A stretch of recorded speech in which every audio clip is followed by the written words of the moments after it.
Now, Boris Johnson has defended his refusal to extend free school meal vouchers for children in England over the half-term holiday, but he's promised his government will do everything in its power to make sure that no child goes hungry. Many councils are already providing meal vouchers, while hundreds of businesses are offering parcels to those in need. The latest available data indicates more than 1.4 million children in England are eligible for school meals, although campaigners say that the current need means that that figure is much higher. The estimated cost per week is more than £21 million. Our political correspondent Alex Forsyth has the latest on this. I'm just collecting some apples for stewed apples in the morning for breakfast. This family's been finding alternative ways to stay fed. It might seem like a rural idyll, but it can be a real struggle.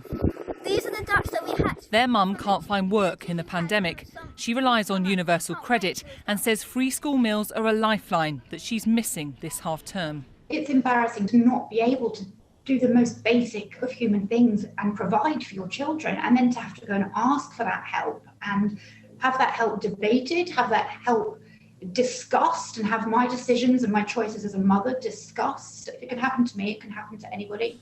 The Prime Minister, despite growing pressure to offer food vouchers during the holidays, is holding firm on that front.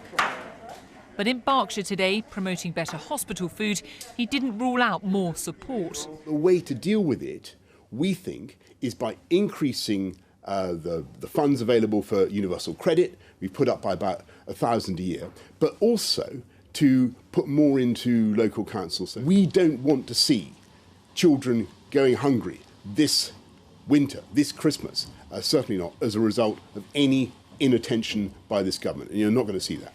But without extra help this half-term, some councils and businesses are stepping in. Wolverhampton's Labour leader was delivering food parcels today. The government points to £63 million it gave England's local authorities this summer to help families facing hardship. But many say that's already been spent or falls far short. There's been no promise of further funding or any detail, just a suggestion there might be more support down the line, perhaps to avoid another damaging row before Christmas. Of course, not everyone thinks the government should fund food during the holidays, but this campaign has got real traction. And plenty here, including some Tory MPs, think the government has just handled it badly. There's huge passion, a desire to actually see this system continue. Let's recognise that if the national picture is such that they want to support this, then it would be churlish not to recognise that this is an avenue worth pursuing. In Scotland, the government has introduced schemes to fund meals during the holidays. It's the same in Wales and Northern Ireland.